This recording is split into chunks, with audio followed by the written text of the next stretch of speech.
चलो बच्चों, let's read the question. The question says which of the following statement is correct. हमें बताना है कि जो गिवन ऑप्शन है उनमें से कौन सी स्टेटमेंट हमारी करेक्ट है। तो यहाँ पे अगर आप स्टेटमेंट रीड करोगे तो यहाँ पे स्टेटमेंट किसके बारे में गिवन है? Ascending limb and descending limb के बारे में हमको गिवन है और उनकी परमिएबिलिटी से रिलेटेड हमसे यहाँ पे पूछा हुआ है कि भाई असेंडिंग लिम्ब किस चीज के लिए परमिएबल है, फिर इम्परमिएबल है, या फिर डिसेंडिंग लूप किस चीज के लिए परमिएबल है, फिर इम्परमिएबल है। So now let's start the question. सबसे पहले हम क्वेश्चन को सॉल्व करने का की कॉन्सेप्ट देखेंगे। की कॉन्सेप्ट सर, क्वेश्चन को सॉल्व करने का की कॉन्सेप्ट क्या है कि भैया हमें असेंडिंग लिम्ब की परमिएबिलिटी और या फिर बोल सकते हैं परमिएबिलिटी या फिर इम्परमिएबिलिटी के बारे में पता होना चाहिए, और हमें डिसेंडिंग लिम्ब की भी परमिएबिलिटी और इम्परमिएबिलिटी के बारे में पता होना चाहिए कि भाई यहाँ पे दोनों की कंडीशन कैसी है। तो परमिएबल इम्परमिएबल का मतलब हमें जनरली पता होता है, फिर भी क्या करते हैं एक बार सिर्फ रिवाइज कर लेते हैं कि भाई पता ही नहीं पता। ठीक है, तो परमिएबल का क्या मतलब होता है कि अलाउ मूवमेंट।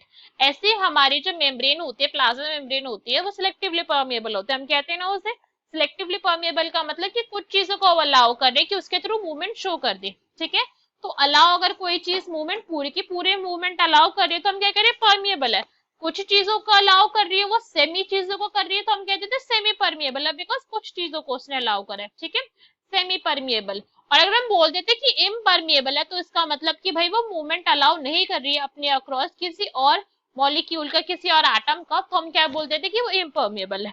तो अगर हम असेंडिंग लिम्ब की बात करें कि भाई असेंडिंग लिम्ब किस टाइप की होती है या फिर डिसेंडिंग लिम्ब हमारी किस टाइप की होती है, सो जो हमारी होती है सबसे पहले हम बात करते हैं किसकी? हमारी डिसेंडिंग लिम्ब की। ठीक है, तो जो हमारी डिसेंडिंग लिम्ब होती है ना, इसमें दो तरीके की कंडीशन है, ये परमिएबल है भी और इम्परमिएबल भी है। कैसे, अगर इस पॉइंट को हम समझे तो ये परमिएबल है, इट इज परमिएबल, बट ये परमिएबल किसके लिए होती है? ये परमिएबल होती है वाटर के लिए। ठीक है, वाटर के लिए ये परमिएबल है। वाटर की एंट्री क्या करेगी? मूवमेंट अपने अक्रॉस होने देगी, but it is what we can say almost impermeable भी है ये एक चीज के लिए, ऑलमोस्ट इम्परमिएबल। इम्परमिएबल अब ये किसके लिए भैया?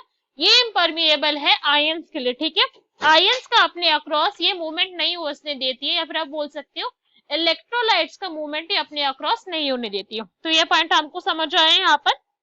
अब अगर यही मैं बात करूं हमारी असेंडिंग लिम्ब की, भाई असेंडिंग लिम्ब किस चीज के लिए परमिएबल है या फिर इम्परमिएबल है, तो जो हमारी होती है असेंडिंग लिम्ब, तो अगर हमारी असेंडिंग लिम्ब की बात करें तो असेंडिंग लिम्ब क्या है हमारी? ये सिर्फ और सिर्फ इम्परमिएबिलिटी ही शो करती है।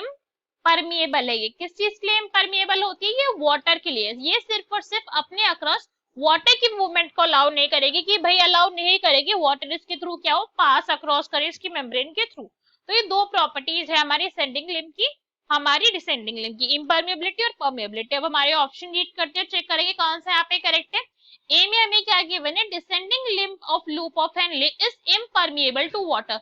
तो भाई ये तो इनकरेक्ट हो गया, बिकॉज इम्परमिएबल है वो इलेक्ट्रोलाइट्स के लिए। Next is ascending limb of loop of Henle is permeable to water, ये इनकरेक्ट हो गया बिकॉज वो इम्परमिएबल था वाटर के लिए। Next is descending limb of loop of Henle is permeable to electrolyte, तो ये फिर से इनकरेक्ट हो गया बिकॉज इलेक्ट्रोलाइट के लिए तो भैया वो इम्परमिएबल है। ठीक है, नेक्स्ट क्या गिवन है? Ascending limb of loop of Henle is impermeable to water. जो हमारा ऑप्शन नंबर डी है वो करेक्ट है, because ascending limb of loop of Henle क्या था?